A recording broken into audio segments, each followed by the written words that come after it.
Hello বন্ধুরা, তো তোমাদের জন্য দেখো আজকে রেসিপি নিয়ে এসেছি নিরামিষ পনিরের রেসিপি। তাহলে চলো ঝটপট দেখে নেওয়া যাক।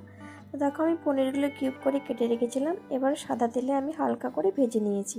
এবার ওই তেলে দুটো এলাচ আর দারচিনি দিয়ে আমি ক্যাপসিকাম আর গাজর কুচিগুলো দিয়ে ভালো করে হালকা হাতে নাড়াচাড়া করে ভেজে নেব। এবার দিয়ে দেবো আদা আর কাঁচা লঙ্কার পেস্ট। যেহেতু এটা নিরামিষ সেই জন্য আমি রসুন ব্যবহার করিনি। এবার এর মধ্যে দিয়ে দিলাম পরিমাণ মতো লবণ আর কাশ্মীরি লঙ্কার গুঁড়ো। একটু হালকা হাতে নাড়াচাড়া করে দিয়ে দিলাম আমি ভাজা মশলা। ভাজা মশলার মধ্যে ছিল গোটা জিরে আর গোটা ধনে, হালকা একটু ভেজে আমি গুঁড়ো করে নিয়েছি। এবার এর মধ্যে দিয়ে দিলাম ফ্যাটানো টক দই। তো টক দইটা দিয়ে পরেই আমি কিন্তু খুব ভালো করে মশলাটা কষিয়ে নেব।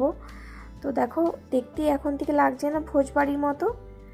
তো দেখো কষানো খুব ভালো করে হয়ে গেছে। এবার এর মধ্যে দিয়ে দিলাম নারকেলের দুধ। তবে তোমরা না চাইলে নারকেল দুধটা নাও দিতে পারো, আমার কাছে ছিল বলে আমি দিয়েছি। এবার আমি এর মধ্যে দিয়ে দিলাম ভেজে রাখা পনিরগুলো আর দিয়ে দিলাম কিছুটা পরিমাণে ধনেপাতা বাটা। তো ধনেপাতা বাটা দেওয়ার পরেই আমি এটা ভালো করে নাড়াচাড়া করে দেখো ফুটতে আরম্ভ করে দিয়েছে আর আমাদের অলমোস্ট হয়ে গেছে।